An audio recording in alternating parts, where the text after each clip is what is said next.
So starting our Sunday morning Torah and coffee. Now, sometimes we like to play the geography game. So let's see if you could tell where I am right now.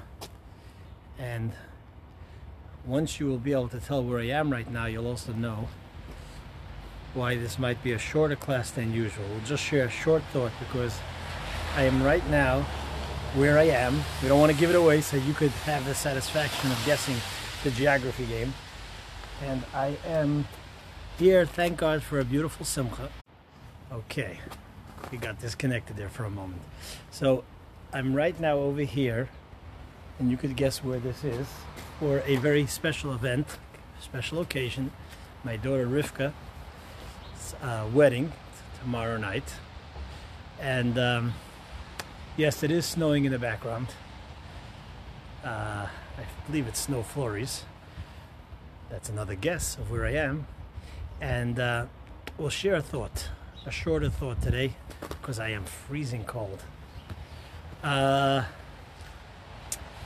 So, in last week's Torah portion, we read about a dream. A dream. And the dream was about Pharaoh. It's the famous dream of Pharaoh dreaming about the healthy cows versus the thin and Yiddish we say oisgedart, the very skinny cows, very malnourished cows, and how the malnourished or undernourished cows went ahead and swallowed the healthy cows.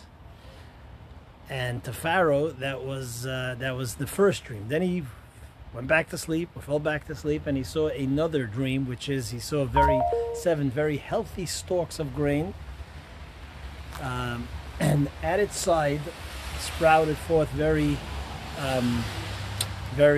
sort of emptied from, very thin and very what's that?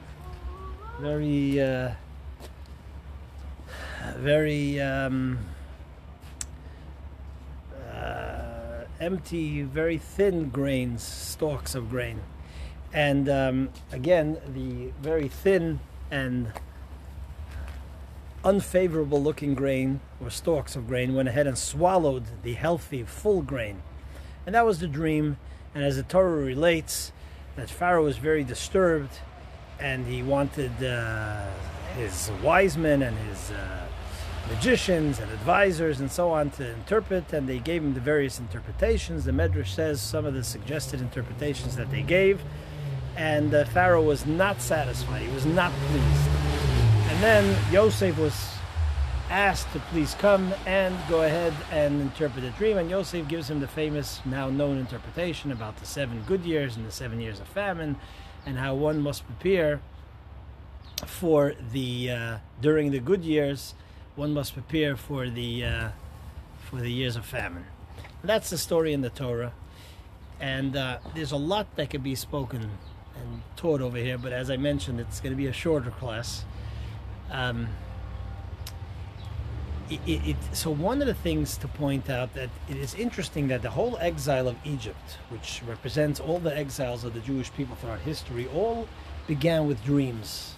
Yosef had a dream which led his brothers to increase their hate, which eventually led Yosef to go down to Egypt, and then Jacob and the Jewish people.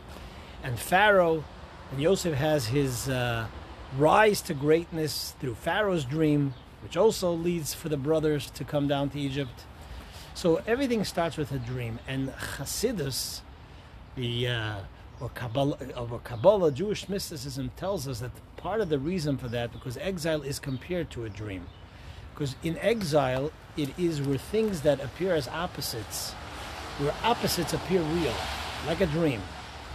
In other words, in exile, our whole value system, instead of it being a Torah value system, people who should be on the bottom are on the top, people on the top should be on the bottom. The whole existence of the Jewish people, who should not really be in exile. They should be in the Holy Land of Israel in a time where there's no persecution, but sadly and tragically there has and there is persecution.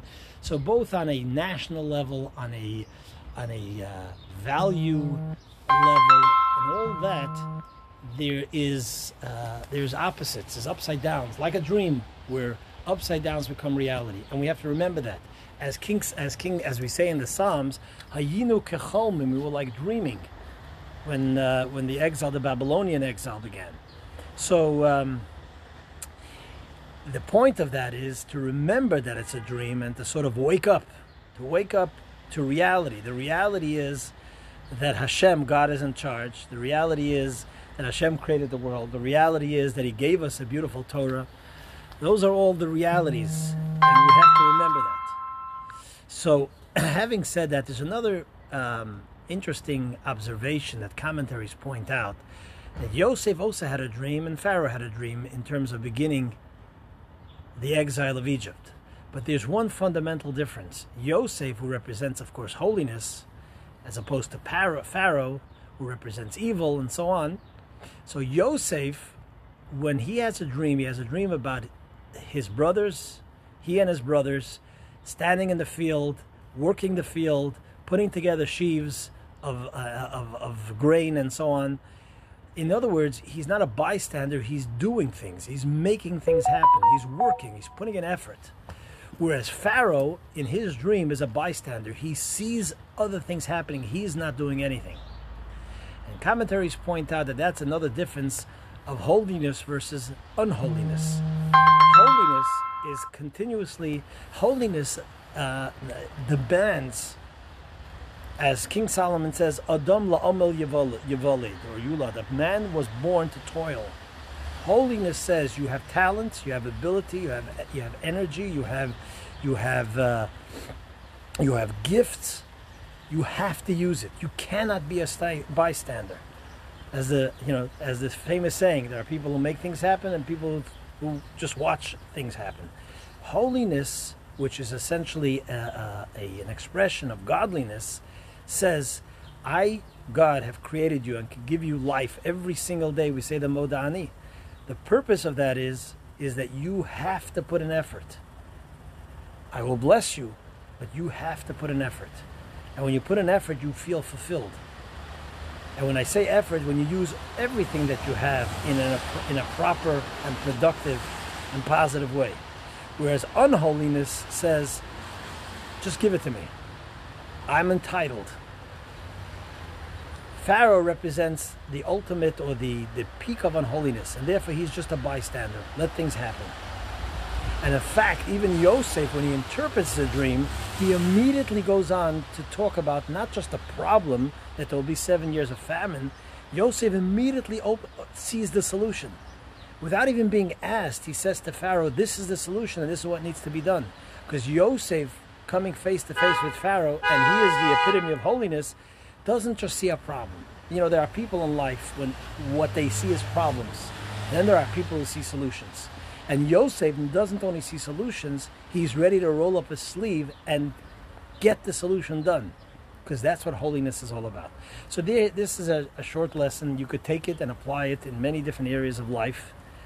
But this is just one lesson where Torah, which is our Torah, we say, Eitz Chayim Hila Machazikem Ba. It's a tree of life. The Torah is a guide for life, both in our religious world or connection to God, and both in our mundane day-to-day life. The Torah has tremendous, beautiful insight in how to make our life meaningful, productive, and fulfilling.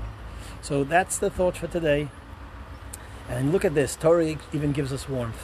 While I was giving this Dvar Torah, even though we're standing here in the snow, I didn't even feel the cold. So thank you for giving me that opportunity, and everybody should have a wonderful week. I'm sure we will see each other during the course of the week. Thank you to everybody, really. Thank you to so many of the Mazel Tov wishes that we got. God willing, we will be live streaming my daughter's wedding tomorrow afternoon / evening, and we will share the link. So all the best to all of you. Have a fantastic week. Thanks for joining a week full of blessing.